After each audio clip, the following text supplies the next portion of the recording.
Hi, everyone. Welcome to the CSPI Podcast. I'm here with Andrew Kenneson. He is the winner of the CSPI Essay Contest, Policy Reform for Progress. His essay is called Gathering Steam, Unlocking Geothermal Potential in the United States, and he's here to talk about it today. Andrew, how are you doing? Good. Good to be here. Glad to have you. So, tell us just a little bit about your background. Where do you come from? What do you do? How did you get interested in energy policy? Just the basics. Yeah, sure. I grew up in Tennessee. I went to a small school in North Carolina. I started working in local journalism. After that, worked for about 2 years at a newspaper in Georgia. Then I moved to Kodiak, Alaska, where I live now.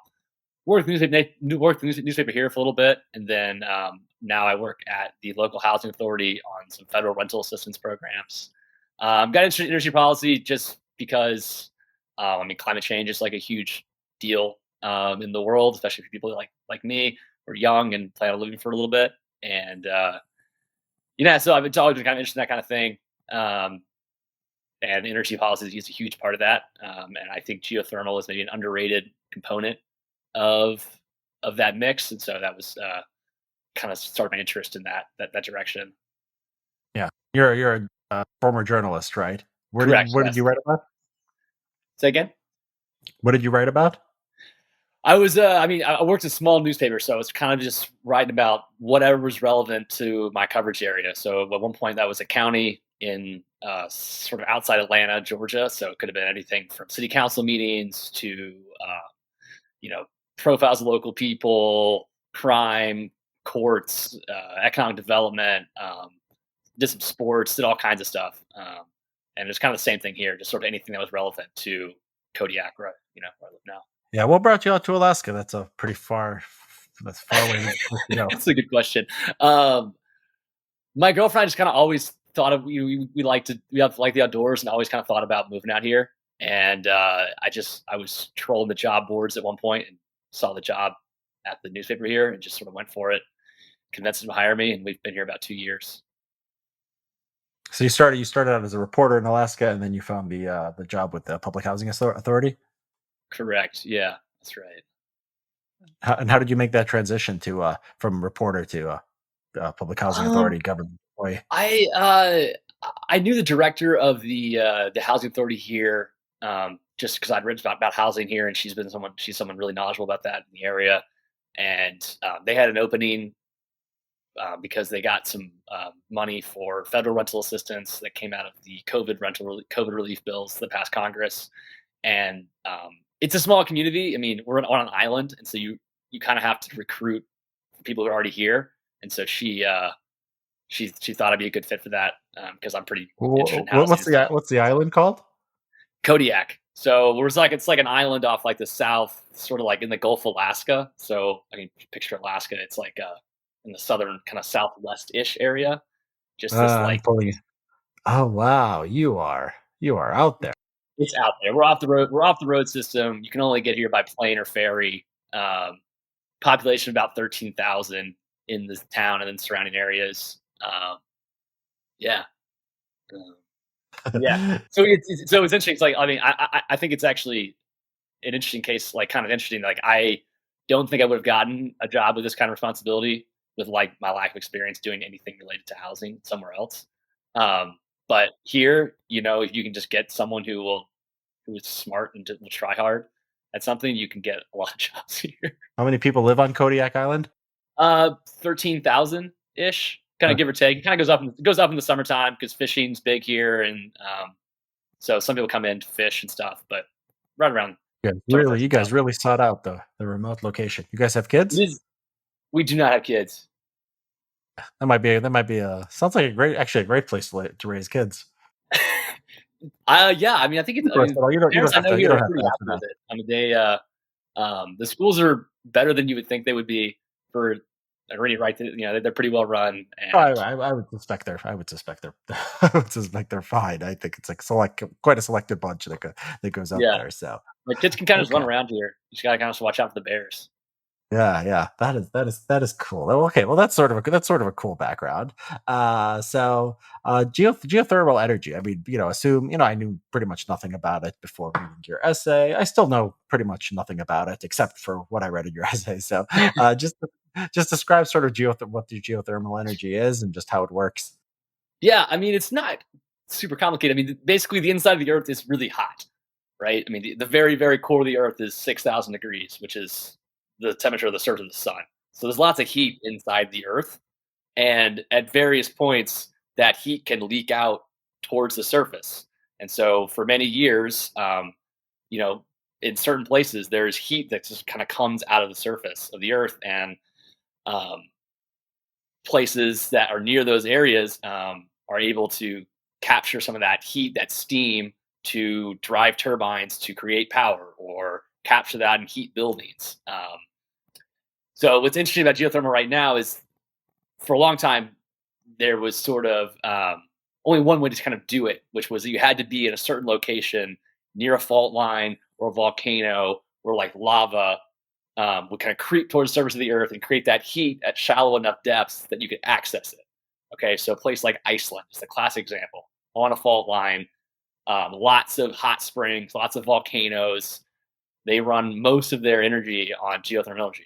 What's interesting now is that there's new technologies kind of available that allow companies to drill deeper and access that heat in areas that are not quite so close to the surface. And so uh, theoretically, if you could access geothermal energy anywhere on Earth if you drill deep enough. The interesting thing that's happening right now is companies are figuring out ways to drill deeper and create geothermal energy in places that you couldn't do it 20, 30 years ago. So it's kind of an interesting spot. Right? It's kind of an interesting spot right now. So what determines how close you are to some kind of fault line? What else? I mean, uh is it like you're below sea level more, you're closer to the earth, or at that level it doesn't matter that much? I'm Is not it sure it matters that much. I think it's more important that you're near a fault line where there's magma creeping up through this kind of through the crust. That's the crucial thing. So, I mean, actually, here in Alaska, there are outside Fairbanks. There's which is in the town in the interior. There's a little town that runs almost all on geothermal energy, um, and there's lots of volcanoes here, so there's lots of potential for the more traditional with what I call it traditional geothermal in my essay, but what they actually would call it would be hydrothermal is probably the better term. And that's when the lava is already close to the surface, and its heat is actually heating water that's like trickled down there for some reason, and like that's pushing the steam up. And you put a plant on top of that, and that drives a turbine, which makes energy. Uh, so that's kind of the basics as far as I can know. I mean, I'm far from an expert, but I have done a fair amount of reading about this. Yeah, that's interesting. And so you're saying it's becoming more feasible to use geothermal. So are there countries or regions that are capitalizing on this kind of energy? Yes, I mean, like I said, Iceland is the classic example with hydrothermal energy. Kenya is another one that has really gotten on board with this, and they have a lot of energy coming from geothermal. But actually, the country with the most installed, I think, gigawatts of energy is the United States. So California and Nevada, in particular, have um, a number of geothermal plants, kind of based around fault lines there, and based around sort of more traditional geothermal hydrothermal energy. So yeah, I mean, it's definitely around. It's just like it can only be in a certain specific number of places right now. Yeah, that's interesting. So what is this? So what's your policy idea to help make use of this technology? Sure. Yeah. So like I said, there's lots of new technologies developing around geothermal that could put it in more places, which would be good for all kinds of reasons. Just more energy. And it's carbon free energy. Um, so so more geothermal. I think most people would agree would be a really good thing. Um, the policy I'm proposing is to exempt geothermal exploration from filing environmental assessments under the Natural Environmental Protection Act, called NEPA. So I guess I'll unpack that a little bit. So first of all, the first thing to know is that like a lot of geothermal places with geothermal potential are in the western part of the United States, where the federal government owns a lot of land. Okay, So a lot of places you'd want to look for geothermal energy would be in the West and on federal land. Right now, if you want to just go look, not necessarily build a big power plant, but just look, just like drill a hole in the ground and see, is there enough heat here to potentially sustain a power plant? Here, you have to file this very, very lengthy environmental assessment just to go explore on federal land. Okay, and so that is slowing down the How far development of down do this. you need to go? How far do you need to go to have any idea whether it makes That's a sense? good. I don't really know. It's a good question. It really varies on where it is, and I'm not super well versed in like the technical aspects of like you got to go this far down to like find this amount of heat because it kind of varies where it's at. But like you do need to do a fair amount of exploration to find something that's worth investing in. So uh, the thing I'm proposing is to basically exempt exploration from um, um, filing, exempt geothermal exploration from filing these environmental assessments. So that way, it would free up the industry to do more prospecting, looking for places, do more experimentation, iterate, get better technologies without being slowed down so much by by paperwork. Basically, one thing there was a study by the National Renewable Energy Laboratory that found that like you could if you do exempt this kind of exploration, which they would, you could reduce permitting time from 337 days to 88 days. So it's a lot faster. Um, and then, so the thing would allow more freedom to sort of explore geothermal resources and stuff. The kicker in all this, and what makes it really, really galling, is that the oil and gas industry already has this. So if you wanted to go drill for oil or gas anywhere on federal lands, you don't have to file an environmental assessment. You can just do it. And that's been the case since 2005. And so, really, what I would be calling for, and what others have called for, is just to put geothermal energy, which is carbon free and better for the future, on the same terms as oil and gas, which seems like it would be a no brainer, but it hasn't happened yet. So I don't know. It seems like it would be a no-brainer. So is there a justification that people give for first of all for the NEPA doesn't even require you to do anything except have a report, right? It's not like it's not like a cost benefit thing. It's just like have a report. But well, is there any reason to treat like that's given even like an argument made for why oil and gas should be different from geothermal? I don't, not that I know of. You're doing very similar things. Um, there's a small risk for geothermal it can cause tectonic shifting if you drill down deep enough. But I think when you're just exploring, I don't know this for sure. I don't think that's really a risk. So I really think it's um, just inertia. It's just always been this way. And the oil and gas lobby figured out a way to get it through in 2005, and I don't think the geothermal lobby it doesn't exist, or it does. It's not as powerful. Does not have the influence to get that kind of reform, unfortunately. Have there been any studies or any research done on potentially how much of a benefit this can be if you allowed unlimited exploration of geothermal?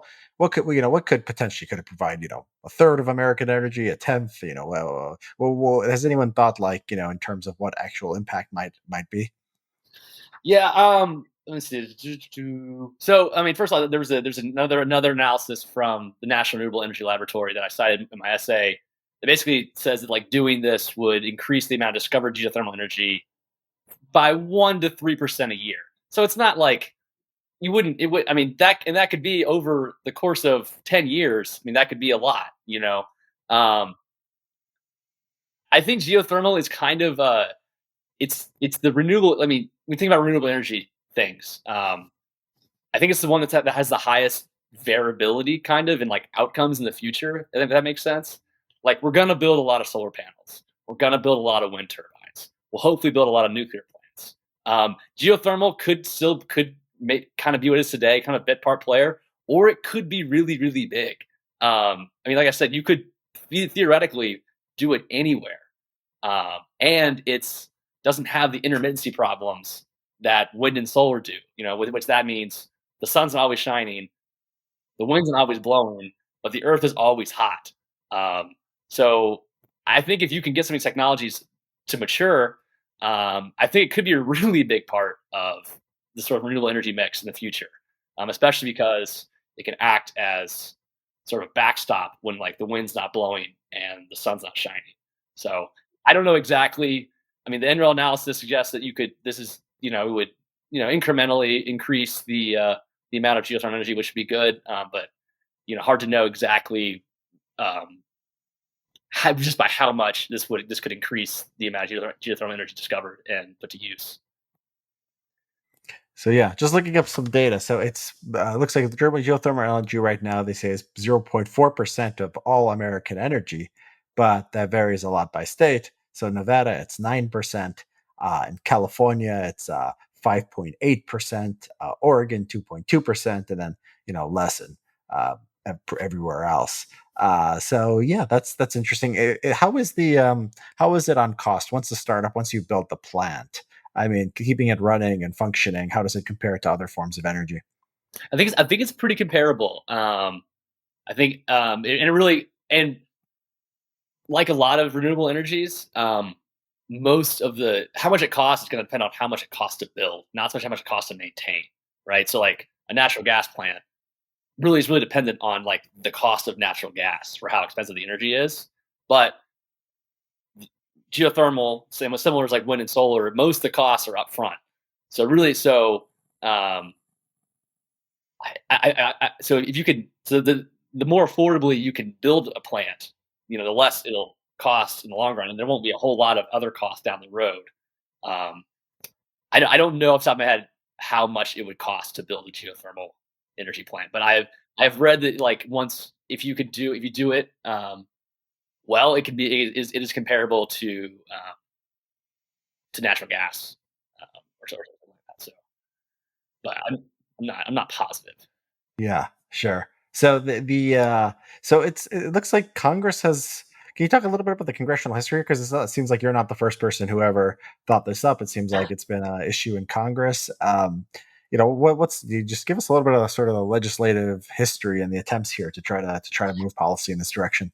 Yeah, sure, absolutely. This is absolutely not my idea. This is absolutely something that's been talked about. So as far as I could tell, 2011 was the first time this came up. Um, Two senators from one from Utah, one from Idaho, introduced something that would provide this exemption from NEPA for geothermal, but it died in committee and never made it. Where a lot of bills die, a lot of good ideas die there. Another interesting attempt is that in the end of 2020, Congress passed this big energy bill that did a lot of different things, but it was, as far as I could tell, this was included in a more limited version. It was included in an earlier part of the bill, but then when it got wrapped into sort of like the year-end omnibus spending thing, it got cut out. And I would love to know why that happened. I could not figure out why that happened. Um, Fortunately, there is a new attempt to do this. Congressman Russ Fulcher and Mike Risch, who are both Idaho congressmen, have introduced a bill that would do it. Introduced it in September of last year. That would do this, basically exempt geothermal energy, sort of like the exempts oil and gas from this NEPA requirements. But I check it. I've checked it a few times, and it doesn't seem like it's really gone anywhere. My hope would be that if something like Build Back Better or whatever it ends up being called gets passed, that gets pushed into it, because it would just make a whole lot of sense to, if you're going to give out all this money to build renewable energy, to like make it a little bit more efficient to build renewable energy. But we'll see. Yeah, yeah. So NEPA, I mean, everything has to do NEPA. So the wind, solar, I mean, basically basically any major infrastructure project that the government does, or it's not the government. NEPA is who? Wait, tell me exactly who has to fill out a NEPA. It's anyone who's doing anything I mean, large it scale. could be government, it can be private. I mean, it's pretty far ranging. If you're going to do something on federal lands or could affect federal lands, you've got to fill out your NEPA stuff. Okay. So So it's a federal it's federal land. If I it's would just want to buy if I just want to build a house in somewhere in non-federal, is there a NEPA or is it about size I or what? don't think so. I think it protects federal lands. Uh, Yeah. yeah, the federal lands, by the way, is not it's not like small. Like people think federal lands, oh, there might be like a little park or something. Look at a map sometime of federal lands out west, and it's like the entire state of Nevada, like the entire state of New Mexico, and a lot of California and Colorado and Wyoming. So Yeah. Lots of federal Alaska lands. too. Yeah. Yeah. I mean, the government just at some point just shut off the west side. Just decided that the west side of the western part of the country would not be developed to any great extent. I mean, it's an amazing actually, it's an amazing thing that this is sort of how it worked when the eastern half of the country just was allowed to develop sort of in private hands. It's a strange thing. Yeah. Yeah. No, I mean, you're right. There's, I mean, you got, there's national parks, which are the biggest things when people think of when they think of federal lands, Yellowstone or Yosemite. But there's also, there's so much more than that. There's national forests. There's all kinds of like 6 or 7 different sort of designations for like what you might call federal land. Yeah. So yeah, Are they all like nature preserves? Are they all places where people can go hang out, or is it just some empty land sitting there doing to some nothing? extent, yeah. I mean, they are. I mean, part of the purpose is conservation. And so, yeah. I mean, here in Alaska, for instance, like where I live in Kodiak, 2/3 of the island is a national wildlife refuge. Um, so there's lots of wildlife here, particularly Kodiak brown bears. And so it was created to protect that species, which is unique to here. There's giant bears that live here, and the salmon that feed them. And then there's certain rules first on like what you can do in a refuge. You can fish if you have a permit. You can hunt if you have a permit. But it's like some places like national parks, you can't do any of that stuff. And then like a national forest, like you can like run cattle, but you can't. I don't know. There's all kinds of very complicated designations for like what you can and can't do on federal lands, depending on what they are. Yeah. So the I mean the policy. I mean the policy thing is interesting because you said what do you have you have any kind of gut feeling? Like it sounds like who would be against this? Maybe environmentalists, maybe oil companies. Can you tell anything by the partisan sort of composition of who's opposing it? Because that would Yeah, imply different. that's a really good question. I think my gut feeling is, yeah, I don't know exactly. My gut feeling would be that like sort of old school environmentalists who sort of see environmentalism as like preservation, sort of like pre-climate change environmentalists who fought for the national park system and stuff like that, and fought for conservation, who see environmentalism as like protecting nature from industry. So I think that's probably the biggest thing. I think oil and gas might have some opposition to this, but probably less than you might expect because the skills are pretty transferable. I mean, the oil and gas companies, say what you will about them, they're really good at drilling holes in the ground, and to do geothermal, you drill holes in the ground. So I think that, I mean, a lot of oil and gas companies probably should be looking at shifting some personnel and resources to doing this kind of thing. They certainly have the money and the technology that could do this. I think some of them are, but I think probably the biggest, yeah, like I said, I think probably the biggest contingent would be, yeah, sort of old school environmentalists who don't want to see, trucks and heavy industry on, you know, federal lands, I guess. Uh, Yeah. Yeah, I think we're very me, you probably, and people. A lot of people listen to this. I think are more like online people. So like to us, NEPA is sort of this this just big wasteful thing that stops industry and progress. And then like, but I think I suspect that in like Congress and activist groups, they have a completely different outlook uh, on these things, and it makes sense to why there would be. Resistance to this in Washington. Yeah, I'm not. I don't think I'm too surprised by that.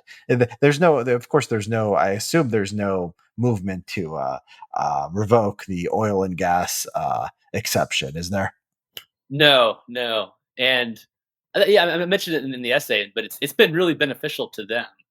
And got him Eli Dorado, who's been talking about all these things a lot, and kind of he inspired some of the things I was writing about. He wrote about how that that uh, that exemption helped them sort of develop a technology that created what we call the shale revolution, which was basically the ability for them to like drill into rock formations they didn't think they could, and withdraw a lot of natural gas and oil that thought was previously inaccessible. So there is kind of precedent for this kind of exemption causing technological development in a field. It was just oil and gas, but that was good for a lot of people. Definitely drove energy prices down. Yeah. And is there anyone doing anything exciting internationally? I don't know if you saw what the Chinese are doing with some, they're building some absurdly high number of nuclear power plants apparently in the next decade or so. Is anyone doing any kind of crash program on geothermal or trying to, advance geothermal in any meaningful way? That's a good question. I mean, I mentioned Iceland and Kenya. Those are probably the two nations that as far as I can tell, that have the highest percentage of geothermal in their energy mix. Like places like Indonesia and the Philippines are looking into it too, because they're also on fault lines that where you could get this stuff going. Japan has a geothermal program. I think Russia has some stuff going on. So like, I mean, it's again, like, the technology isn't a new technology. It's just the fact that like now you could potentially develop it into be so that you know I don't Ohio could have geothermal energy one day in the future, which is nowhere near a fault line. That would be the exciting thing. Okay, cool. So are you hoping, are you going to, do you plan on working in energy, advocating for this, or, doing anything to move the geothermal cause forward?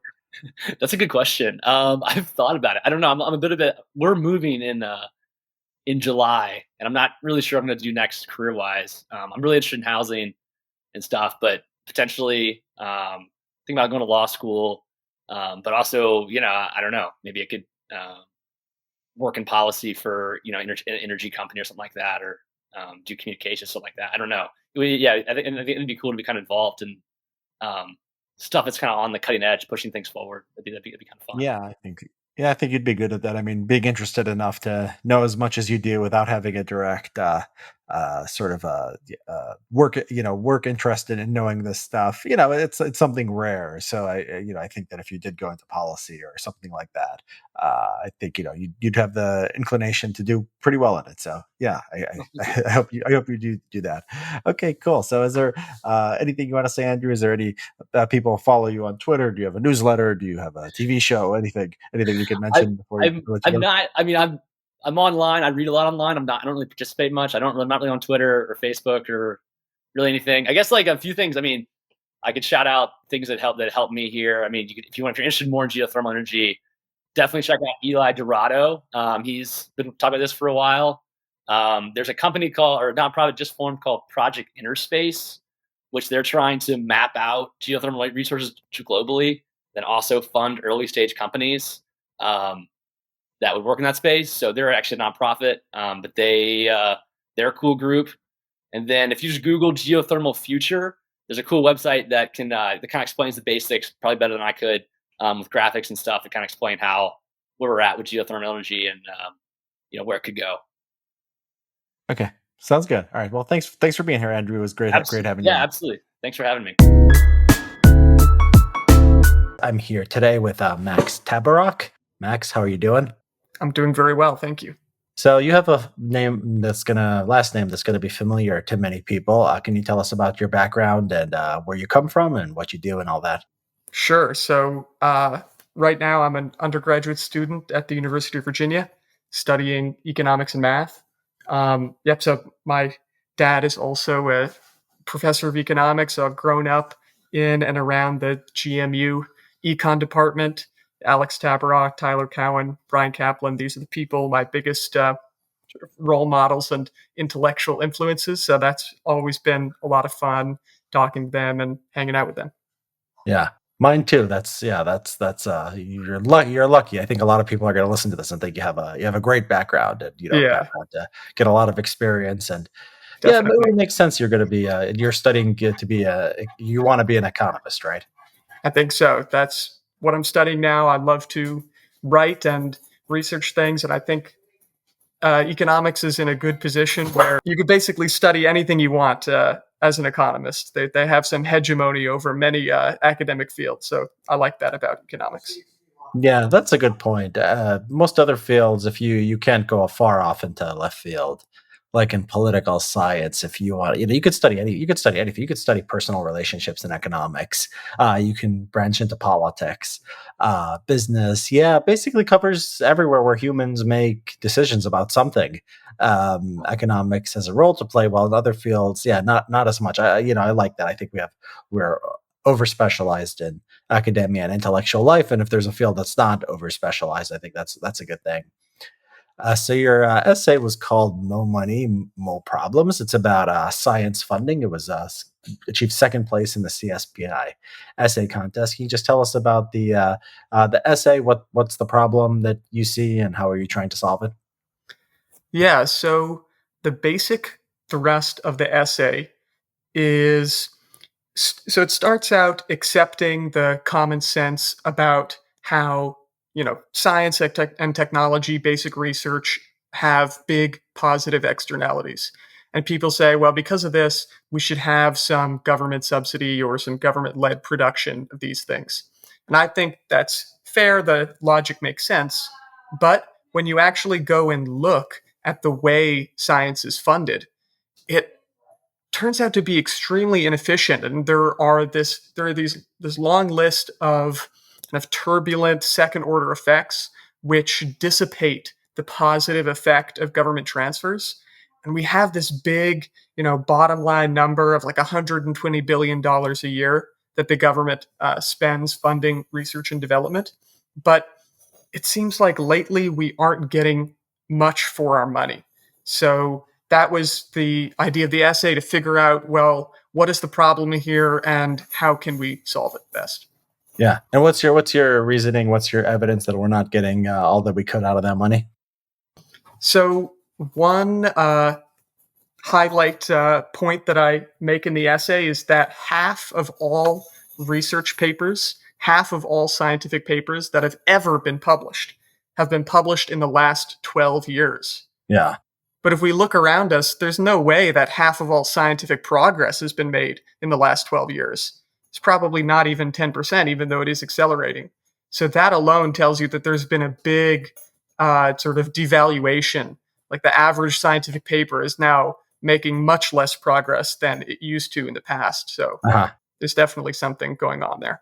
Okay. Yeah, we hear your dog in the background, but I think that's okay. That adds some realism to the conversation. Yeah, so I'm sorry about that. He's walking around here. He's looking for scraps. Let him roam free. That's fine. So when you say half of all science has been produced in the last 12 years, does that include a social science? How are they measuring these papers? Yeah, so it's just an index of papers published. I'm not sure what journals they include.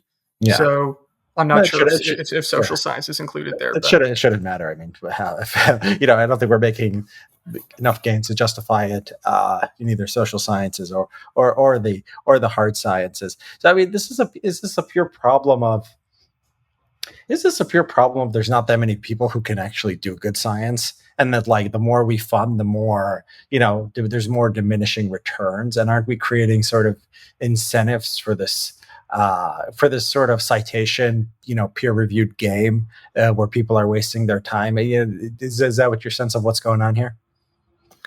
I think in some sense that's right. So I do definitely think that the way the funding is distributed through these competitive grants does lead scientists to kind of converge their ideas and support the prevailing paradigms rather than trying to make big discoveries.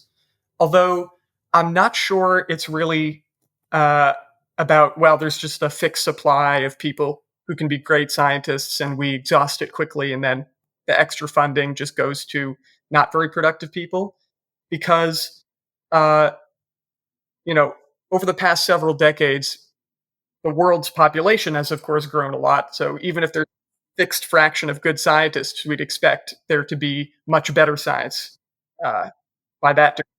And I think that, decreasing global poverty has also probably created many more capable scientists. Yeah. So the American system of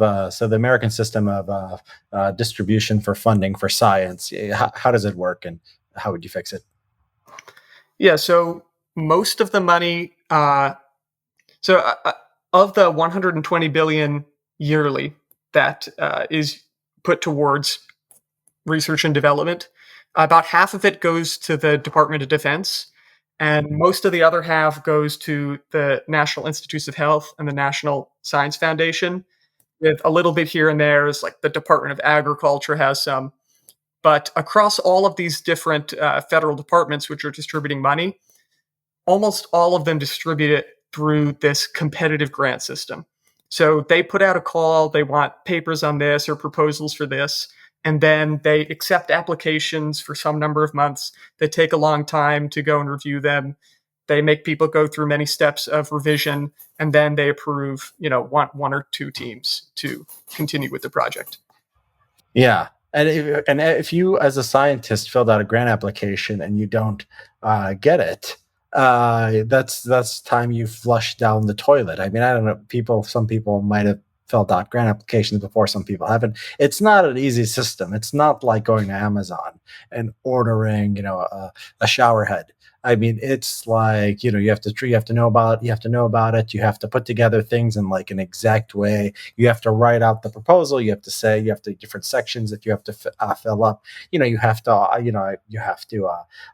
There's questions about, ethical stuff and what you're going to do with the research. So it's just tons and tons of time. And, what's the evidence? So what's your system instead of competitive grant proposal? What could be better? So first of all, I would totally agree with you that these grants are very costly. So my mom is a microbiologist, and she spends maybe 40% of her time at work just filling out these applications rather than like actually doing lab work and pushing knowledge forward. So there are a couple different ways around this problem. One, perhaps the simplest, would be to change these competitive grants to a lottery system. So you just pick some pool of applicants and disperse the grants randomly. And this takes away the incentive to invest a lot of resources into competing for these grants. And that can kind of save us from the renticipation. But, there are some obvious problems with just distributing it via lottery. You don't really get maybe the best targeted money. So one thing that I propose in the essay is something called researcher-guided funding. And the basic idea here is just to take, a pretty big population of researchers at STEM universities. And I basically calculate that this is about 250,000 people, and just straight up distribute the 120 billion yearly dollars to each one of these researchers and say, okay, 60% of this money that you get, each one of them would get about $500,000 a year. 60% of the money you can put towards any research project you like. The other 40% you have to use to fund your peers. And I think this is an interesting system because it can kind of take advantage of the distributed kind of man-on-the-spot knowledge where each of the individual researchers has lots of knowledge about what their colleagues are doing, who has the highest potential, what are the best, most promising projects, and they can quickly put out the funds. Like an inspiration for this is Tyler Cowen's Fast Grants and Emergent Ventures. Like this guy just knows a lot of people and he has a good nose for which projects are going to be good, which ones have high potential. So if he got some money, which he does, and he can distribute it quickly using his knowledge, it's much easier than trying to like centralize that knowledge into a federal organization.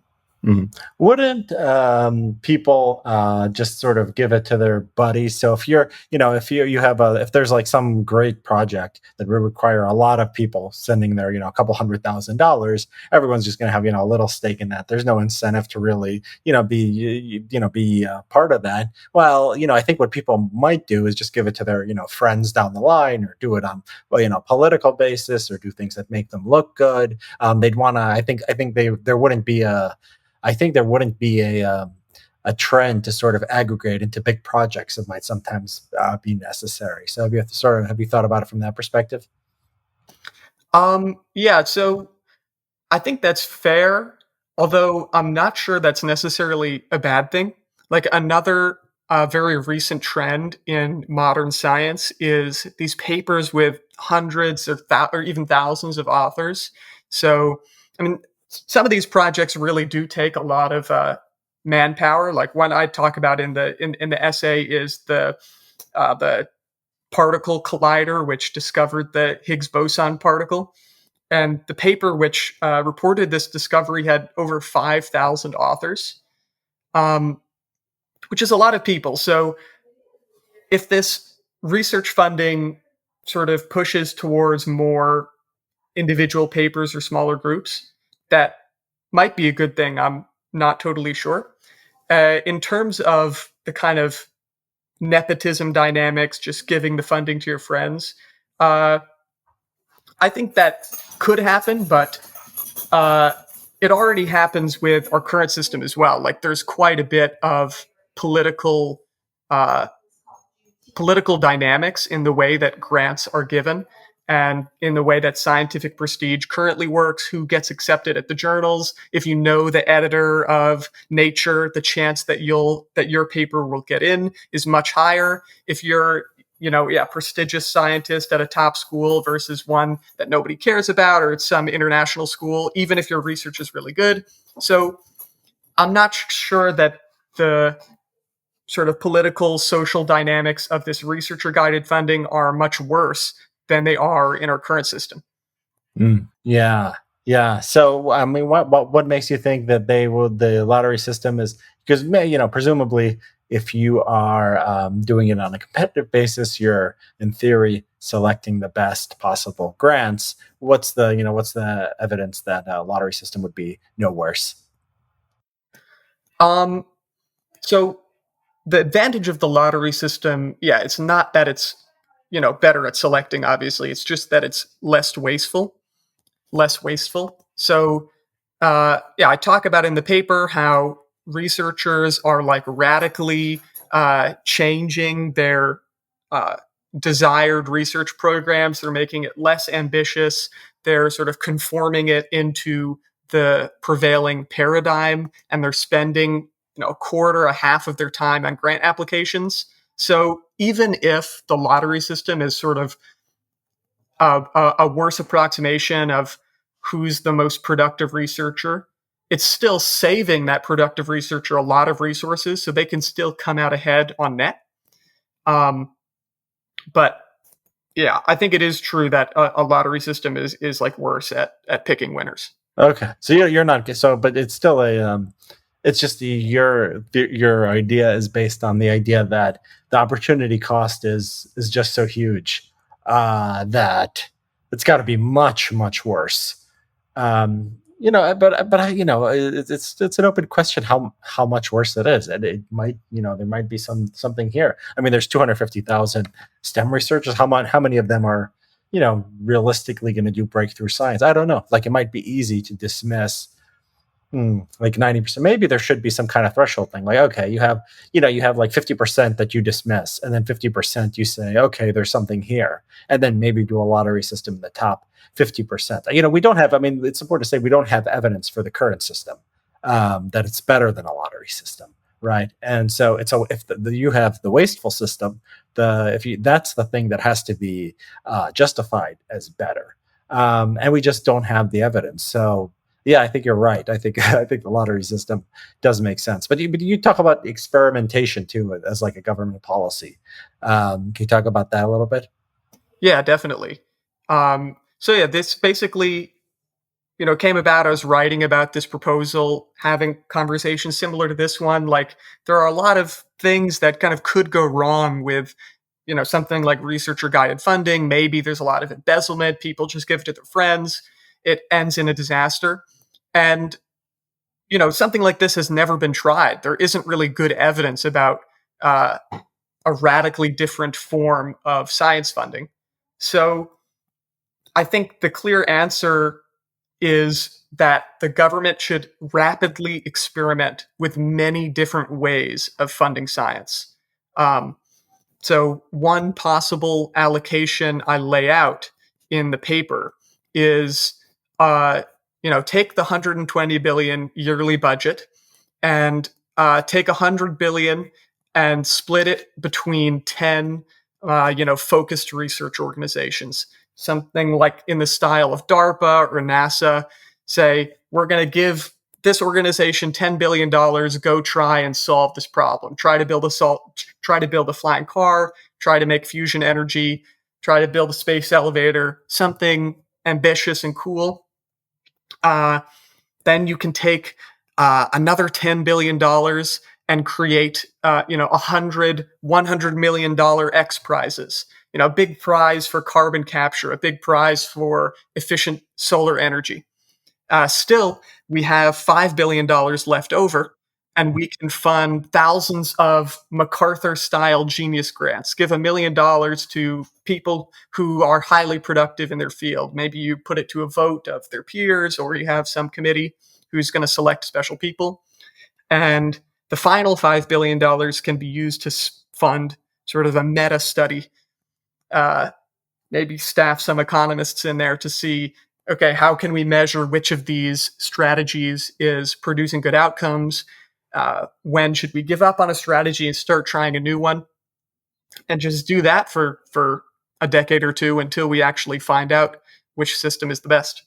Yeah. I mean, is there any evidence that government ever works like this? I mean, are there examples of government doing experiments, seeing what works, and then going with the thing that works?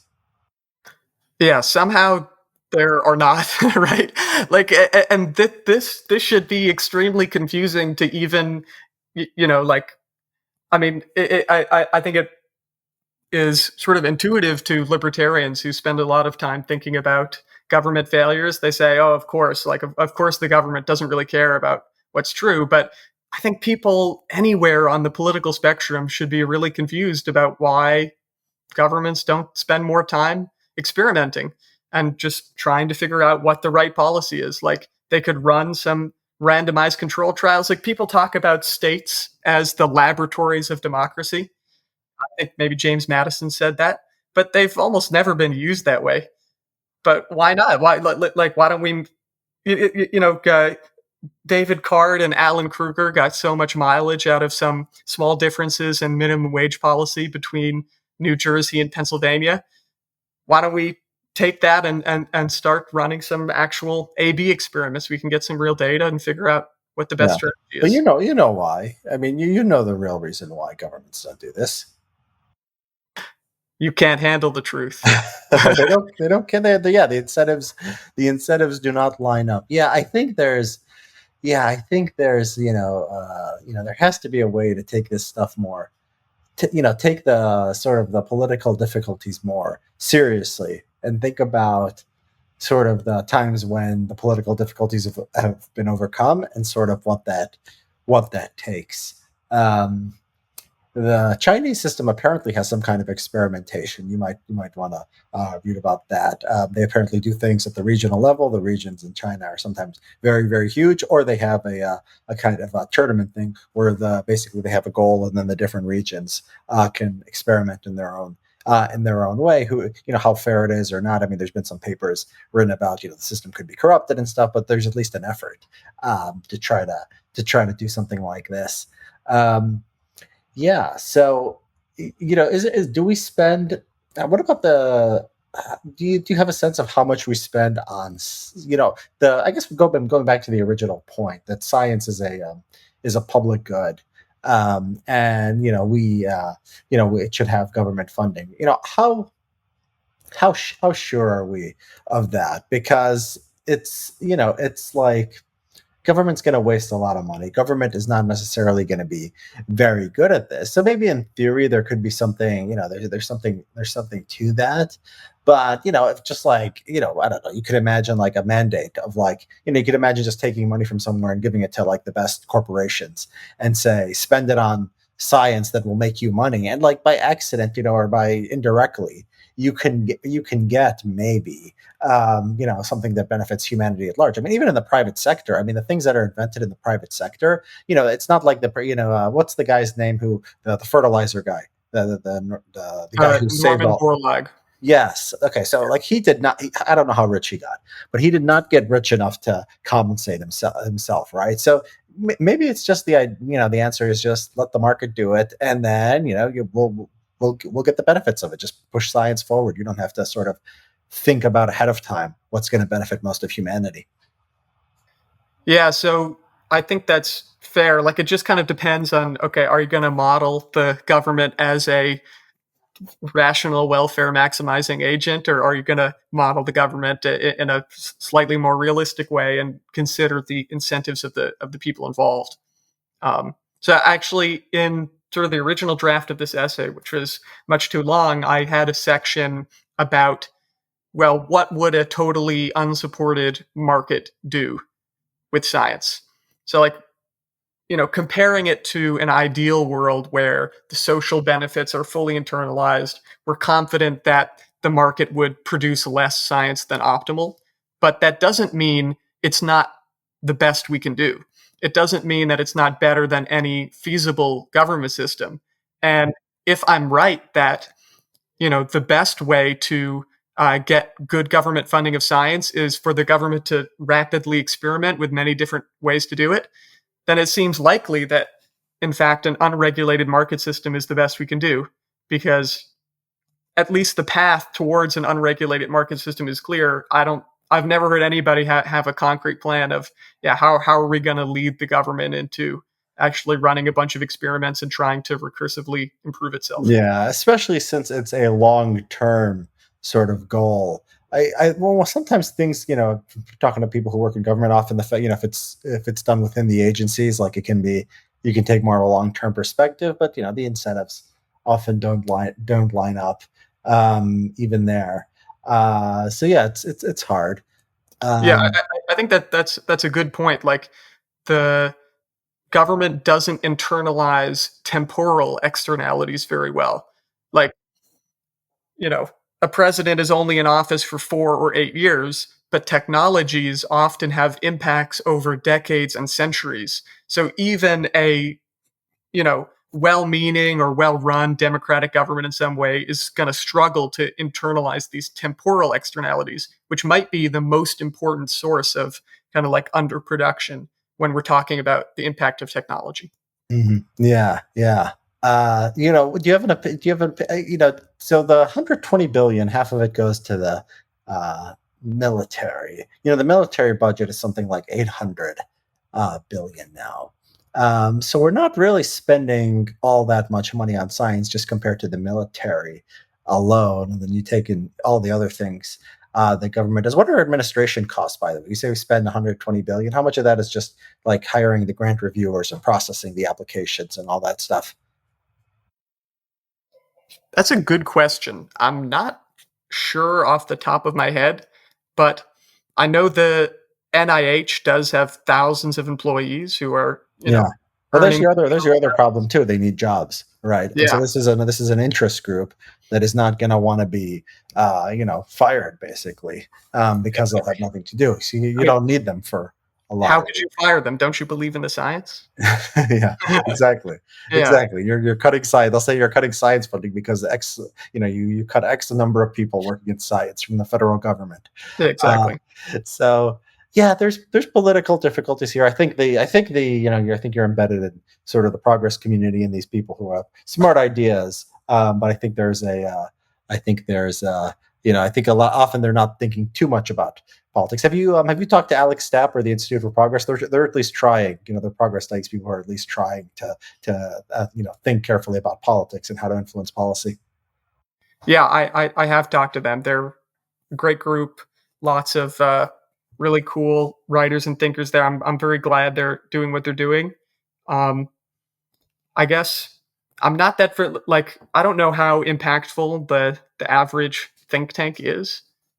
If I had to guess, I would guess like not very, but maybe that's a Not the average, but not the average think tank. But the most important, I mean, the Heritage Foundation basically appoints everybody when a Republican is in office. And interesting. so you can have, it's like the average think tank is not so much, but the think tanks have so much influence. Like Brookings Institution appoints a lot of the Democratic. So I don't know about the average think tank is probably much more influential than the average university or the average talk show host. I mean, it's still probably pretty important. Actually, I do think the think tank route, if somebody wants direct path to influence, is probably better than most things.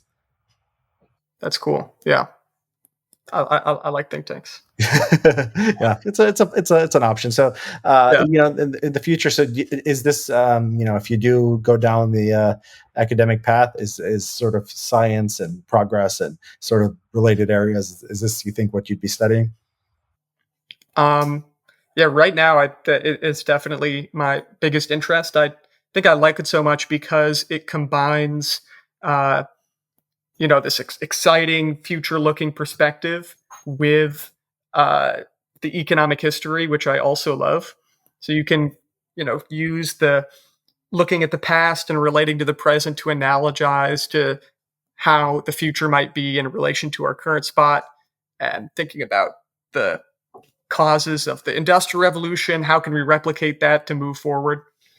I really enjoy that. So I like this field. And again, it's a field where it's so interdisciplinary. There's so much to learn that it's not, like narrowly defined as many academic fields are. Yeah, great. Well, Max, thanks for entering the contest. It was great talking to you. And we'll be continuing to watch you as you progress and grow and progress. Great having you on. Thanks so much. I'm here today with Brent Skorup. Brent, how are you doing? Doing well. Thanks for having me, Richard. Yeah, glad to have you. So Brent is third place in our CSPI Essay Contest on Policy Reform for Progress. His essay is called Drone Airspace, a New Global Asset Class. Brent, can you tell the audience just a little bit about yourself, where you came from, and I guess how you got interested in the regulation of airspace? Sure. I'm a senior research fellow at the Mercatus Center at George Mason University. I've been here 8 or 9 years doing tech, telecom, and increasingly drone policy. And you see this. It's not entirely clear to me why, but you see a lot of telecom lawyers moving into the drone space, and I think there is some overlap. But I'm part of that movement. My research in the last several years has been increasingly about drone policy and airspace policy and airspace markets. Yeah. Okay. And so the telecom drone airspace connection, that's interesting. I didn't know about that, but there's a parallel here that makes sense. So I mean, I thought I think I liked your essay because it reminded me of University of Chicago Law School, where everything was centered around law and economics. And the idea just sort of inherently spoke to me. So can you talk about what your idea is and how we're going to make basically regulation make drones work better for everyone? Yeah, I see airspace. I would say much like people viewed spectrum, decades ago. It's or say oil fields 150 years ago. We now have the technology to use to exploit this resource.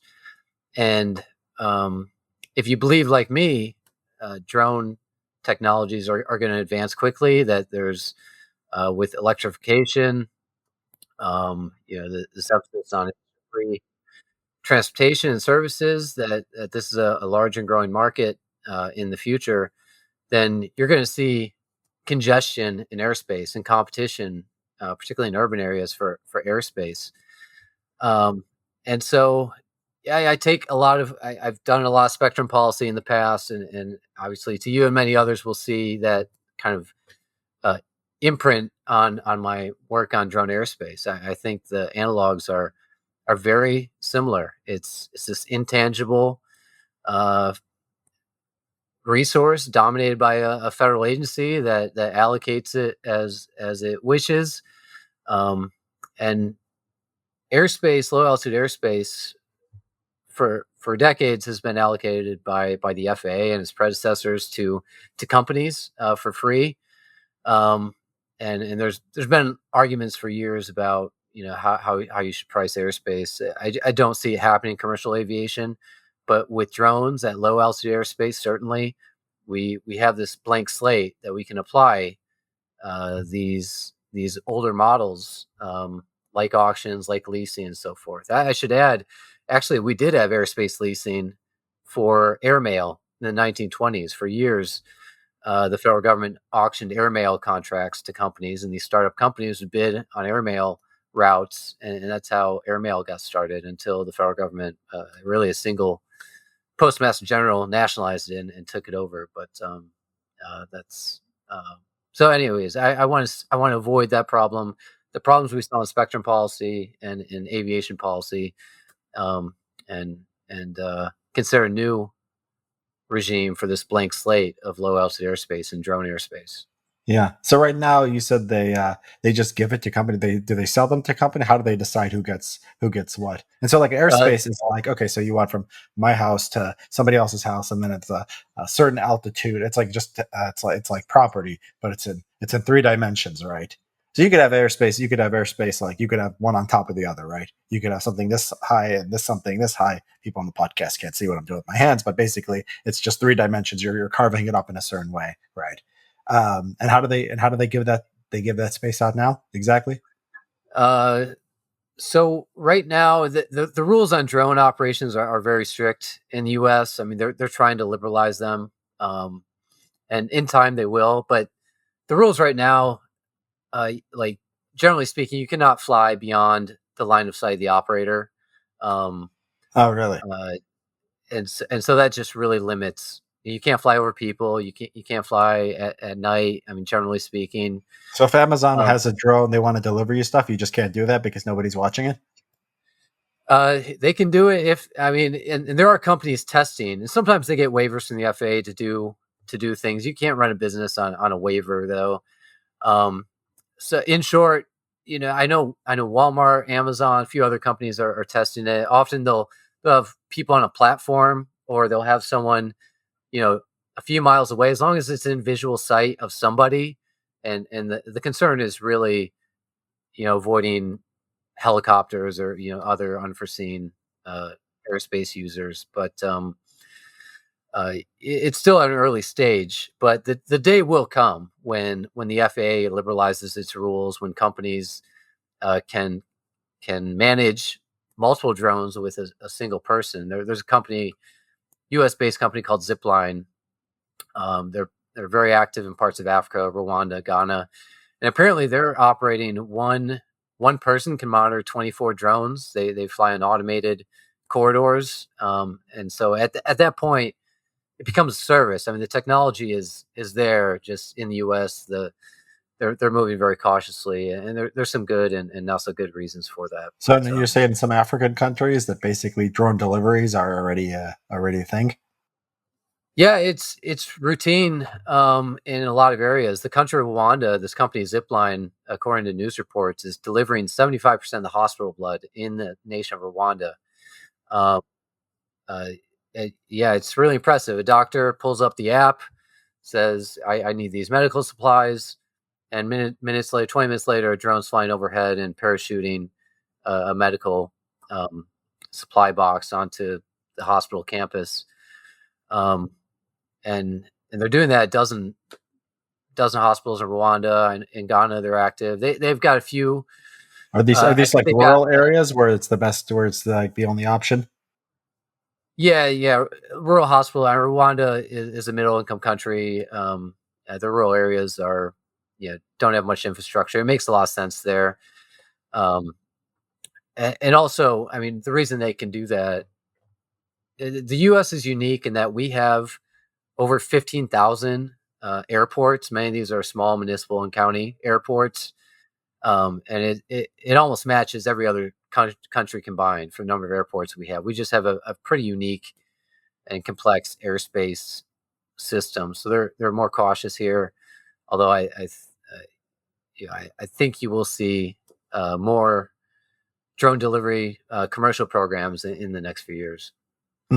That's interesting. So explain. So how would it exactly? So how would your system work exactly? I think most people listening to this probably don't know about Ronald Coase or the Coase theorem or anything like that. So sort of explain it to, if you could, from the beginning for people.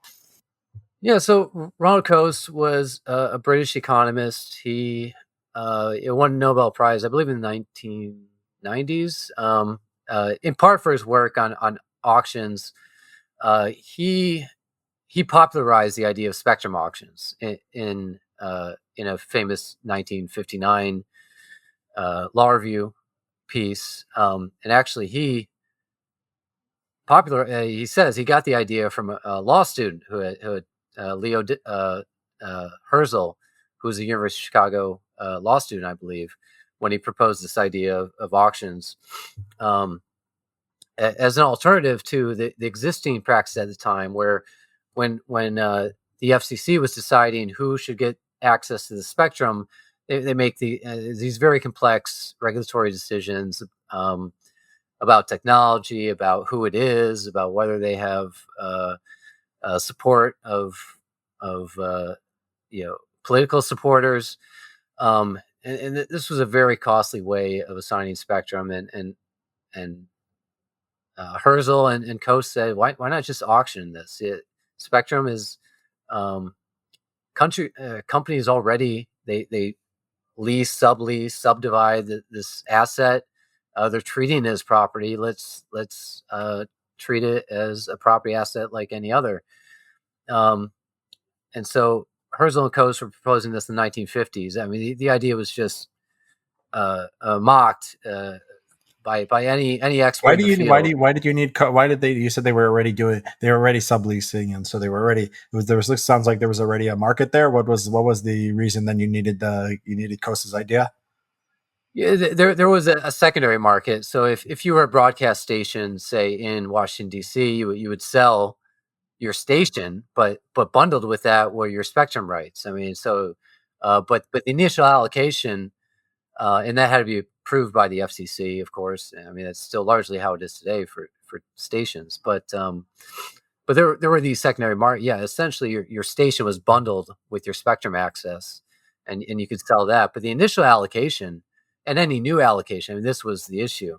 You had new technologies like broadcast TV at the time, and the government, the FCC, was just giving away this valuable resource to politically connected companies and people, and also, I mean, just deciding what technology to use. This was all at the national level, and you had huge lobbying fights over which technology to select. And Herzl and Coase said, this is insane. This is spectrum is a commodity. It's undifferentiated. You just auction off to the company, let them make the technology selection within the band that they own. In the market will converge on a solution. And it was a brilliant idea, but it just the nature of government didn't get adopted until 40 years later, particularly with cellular phones in the 1980s. You saw cellular telephony start to gain commercial adoption, but they were still doing this very costly administrative proceedings about who gets spectrum. They actually they had so many applications to use this. I mean, cellular in the 80s was this really, really hot technology. They did a lottery. I mean, they had, I believe there's a story, the FCC had a warehouse that just full of lottery submissions. I mean, there were these lottery mills to get a filing to gain free access to these new spectrum bands for cellular. And at that point, economists, the FCC, and others were looking for an alternative way, a more fair way to assign this very valuable federal asset, this federal property. And some economists within the FCC started operationalizing this idea of spectrum auctions, which again, was deeply unpopular for decades. But with cellular in the 80s, they were like, we need a new way. We need a fair way of doing this.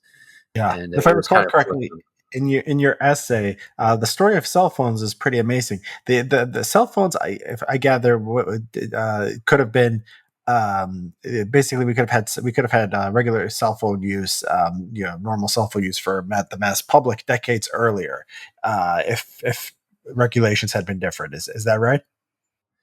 Yeah, the first use of a mobile telephone system was in 1946. I mean, these were large primitive systems at the time in cars, but they were mobile telephone systems in cars in the 1940s. But you were stuck in this time of FCC allocations, and also you had the AT&T national monopoly, which is where, uh, uh, which was the national phone monopoly. So you had a single regulator and a single monopoly deciding how to use this, and they clearly did not see the potential for mobile telephony at the time, and so it just sat with AT&T for decades. There was no competitive pressure. You had some kind of ancillary services like walkie-talkies and so on, but yeah, because you had a single regulator and a single monopolist deciding what to do with this very valuable technology, it just didn't go anywhere. AT&T didn't infamously didn't really see the value of it. Yeah, McKinsey consult and predict what would the mobile phone subscribership look like 20 years in the future. They did this in the 80s, and McKinsey estimated only 1 million subscribers ever, and they were way off, obviously. And but we didn't learn that until we had this system of auctions and liberal rules for spectrum use, which didn't come about until the 1990s. And so, to bring it back to drones, I see a similar phenomenon happening where we have a single regulator gifting low altitude airspace to selected companies, to favorite companies. And I think, much like telephony, mobile phones, it will just be stagnation. It'll be politicized. It'll be a few. It'll just be dominated by insiders and politically connected, which they can do good things. I mean, these are well-resourced companies with intelligent people running them, but it does not match what you can do when you have a competitive process for assigning this very valuable resource, whether spectrum or oil fields or wind energy sites. I mean, all these things are auctioned by the federal government, or at least. Yeah. So the oil fields started the same way. There would be oil, and then they would just basically give it to somebody, or that's what they did. It was just basically some kind of random politically connected process. So I think for the energy sector, offshore oil sites are it's complicated, but in essence, the offshore oil sites are owned by the federal government, and they lease them to companies, and the federal government gets royalty payments from it. So that's another model. It could be a lease with a royalty payment. Was the change on the cell phone the spectrum? The policy was that did that just came from internal to the FCC? Was there any pressure from Congress or the presidency or anything like that? My reading of the history and talking with some of the people who were behind it, it was largely internal. It was economists within the FCC looking for, again, just a better way. I mean, the way they were doing it was just a huge administrative problem and deeply unfair. So, as I understand it, it was largely internal. Congress, in the early 90s, and I believe it was the start of the Clinton administration. I mean, so you had kind of free market Democrats in Congress and the presidency. So it was a popular idea. It was a bipartisan idea in 1993 when they codified it, this idea of spectrum auctions. But it literally sat on the shelves as an idea for decades before just pragmatic concerns forced the FCC to find alternatives.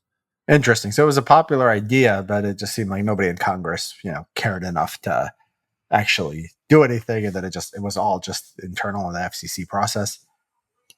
Well, I suspect for decades, no one in Congress even knew of the idea. I mean, unless you're deep in the weeds of telecom policy, and again, even the experts at the time,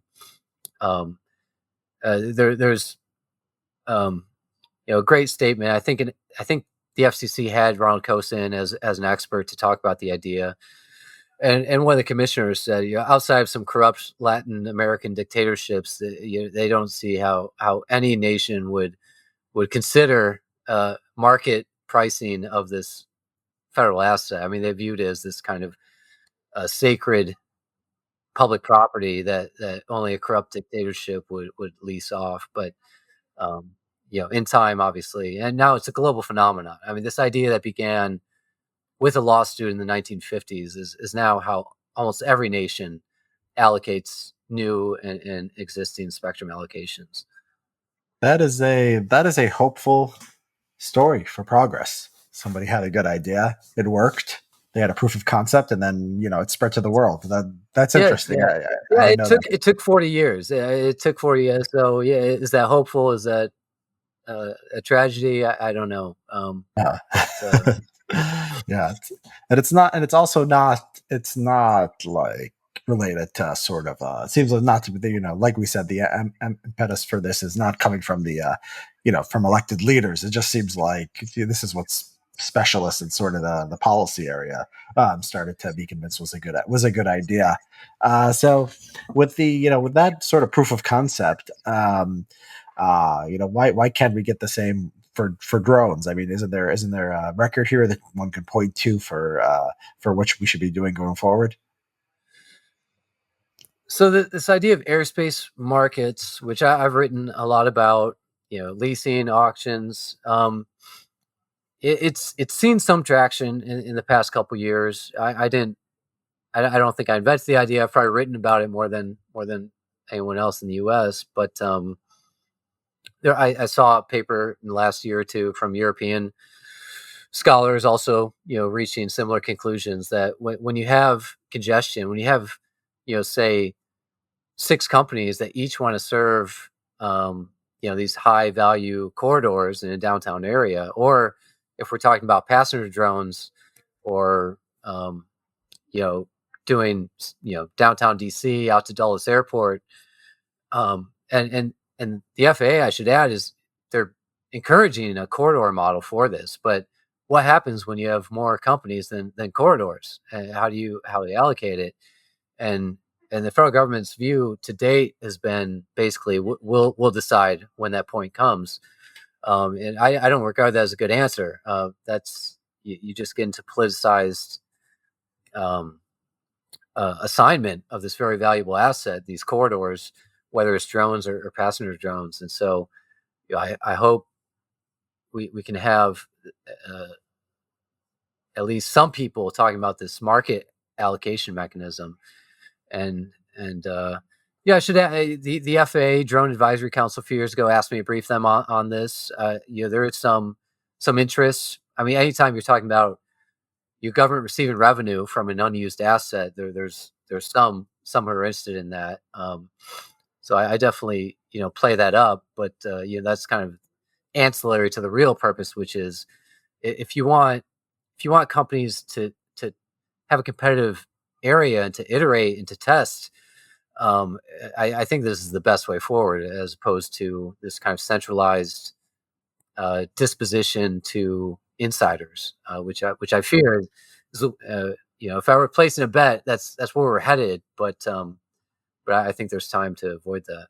What is the how they, when it's not a lottery system, what is insiders? How do they justify it when they want to give it to an insider? Like, what do they say or what do they do? So generally first come, first served, with some qualifications. I'll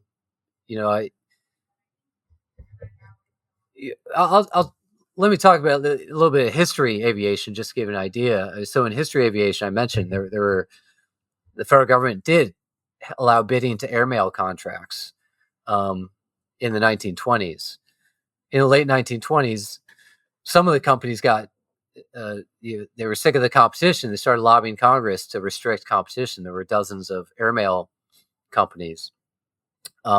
they got a bill passed in 1928. That didn't do enough. There were still more than 40 companies, and it took President Hoover as Postmaster General, who got some legislation passed, but then he went beyond the legislation, got the top 3 companies together, and they divided all the airmail routes between the 3 companies.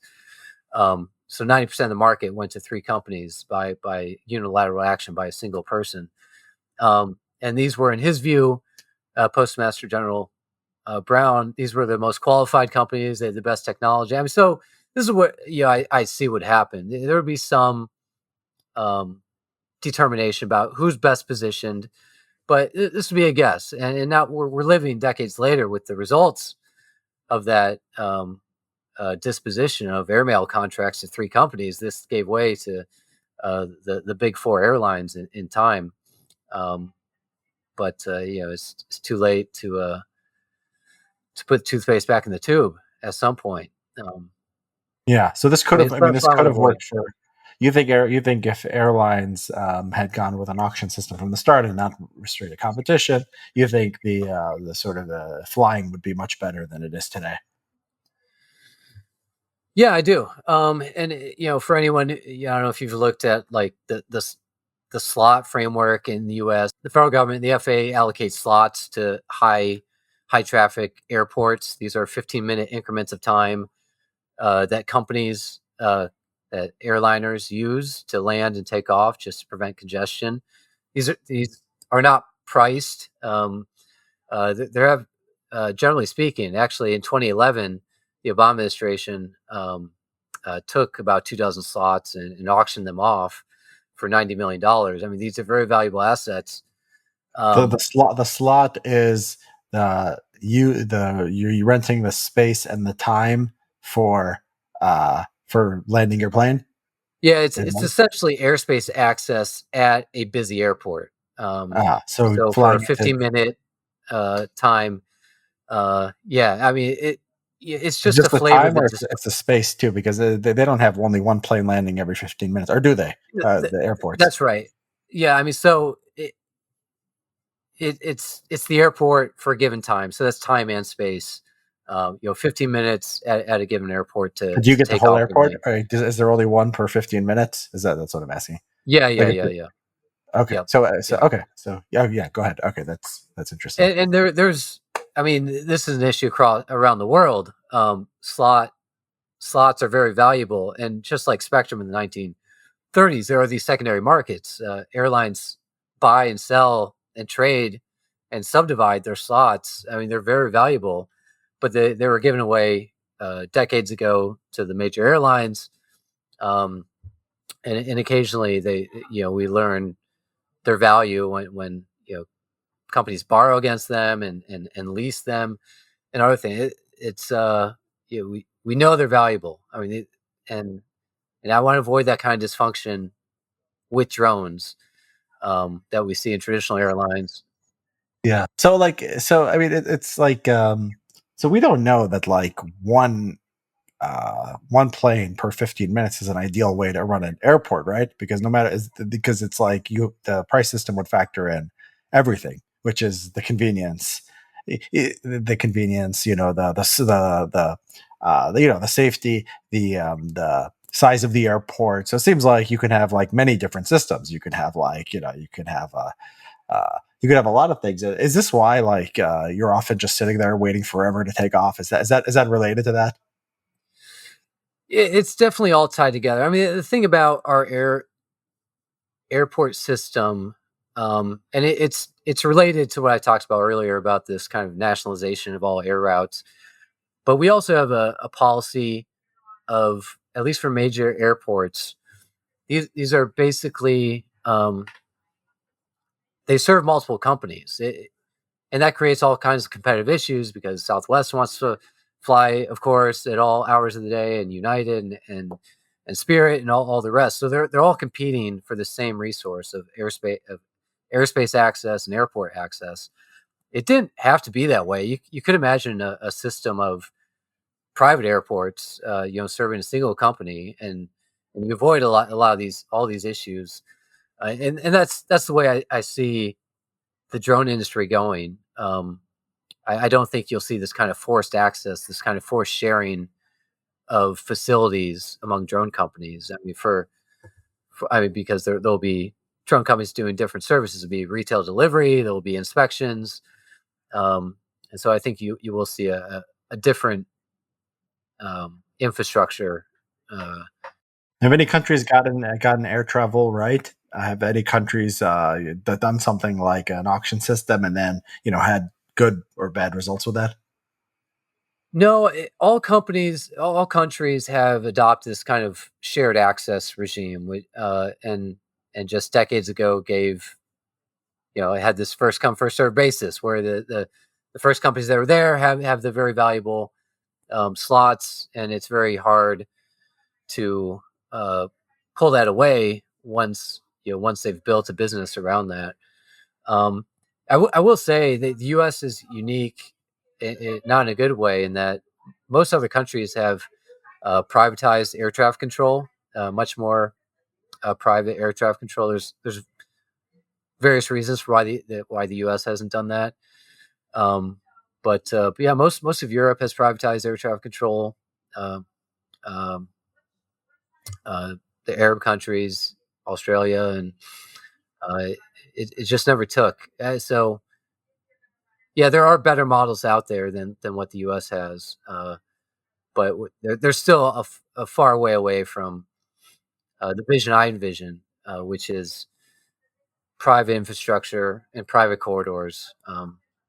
But with drones, again, we have this blank slate to get it right this time.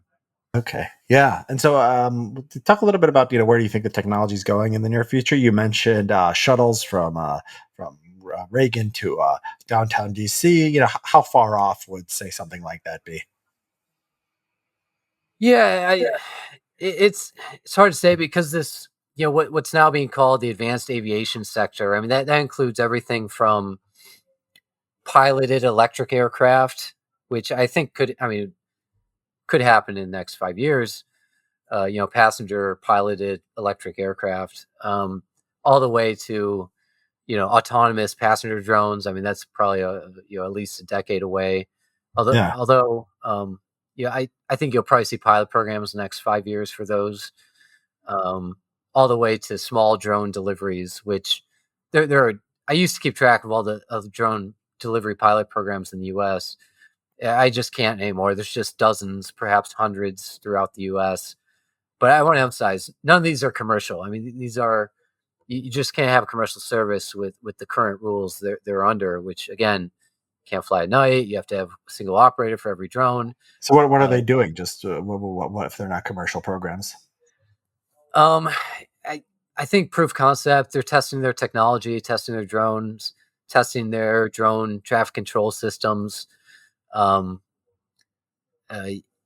I've seen some of the costs, for some of these companies. I mean, you've got to pay for like $100 per hour engineer and drone traffic managers to deliver like coffee cups and diapers. I mean, you just can't have profitable service doing that. I think for small drones, I think the first business opportunities will be largely in rural areas, medical deliveries. Kind of like the Rwanda example, but hospital deliveries in rural areas, business to business, perhaps car parts, that sort of thing. It's got to be somewhat lightweight but high value things. There's inspections, drone inspections. I think you're seeing a lot of it. Saw Korean Airlines. They with 4 drones, they could do in 4 hours what it took 10 hours for people to do. This inspection of aircraft, crop spraying. Again, crop spraying with an aerial, with a plane costs like $500,000. You could do it with a $10,000 drone for much cheaper. So there's a lot of these things out there. I mean, yeah, I don't know, which of these will prove to have a market. We see some of this in other nations. But until the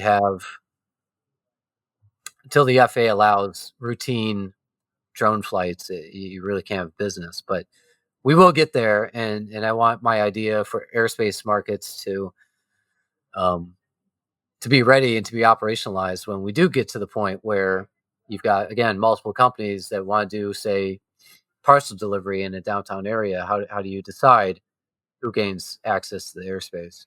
So are you optimistic? You sound like you think we're going to get the policy right, or do you think we will? Yeah, I again, it depends how you view the Herzl story. You know, this 40 years from idea to a global phenomenon. I'm optimistic that I can do better in 40 years. That, you know, this idea of airspace markets can be adopted faster in 40 years. Will it take 10? Will it take 20? I don't know. Yeah, I think we will get there. It could be like airplanes too, right? Where that we got stuck in a not very good system. Yeah, it could. But I've seen enough interest in other nations talking about the idea that I think this could have legs. But interesting. So you think somebody else will do it if we don't, and then they'll sort of prove how great it is? Yeah, I think that's totally possible. Which countries do, as far as you know, are looking most at this? Yeah, I've seen the European regulators talk about this idea of airspace markets. It's possible. They have much more familiarity with privatized air traffic management. I think they're much more comfortable than many in the U.S., frankly, with this idea of a more private aviation system. But it could be a Latin American country. Yeah, I really don't know. But I hope the U.S. will lead on this. I mean, everyone does look at the U.S. for aviation policy, and what happens here is very influential. Yeah, America matters a lot. I mean, if you observe sort of what the rest of the world does, I think you will learn that very quickly. Okay, well, I mean, great talking to you, Brent. Do you have anywhere where people can find you? Do you have a Twitter, a blog you'd like to promote? Anything before I let you go? Yeah, my Twitter handle is you can find me at B Skorup. A lot of drone and technology talk. And again, I'm a senior research fellow at the Mercatus Center. You can see my latest research about drones and spectrum and telecom there. Okay, very good. Yeah, and we'll post links to all that. All right, Brett. Thanks for joining us. Yeah, thanks, Richard.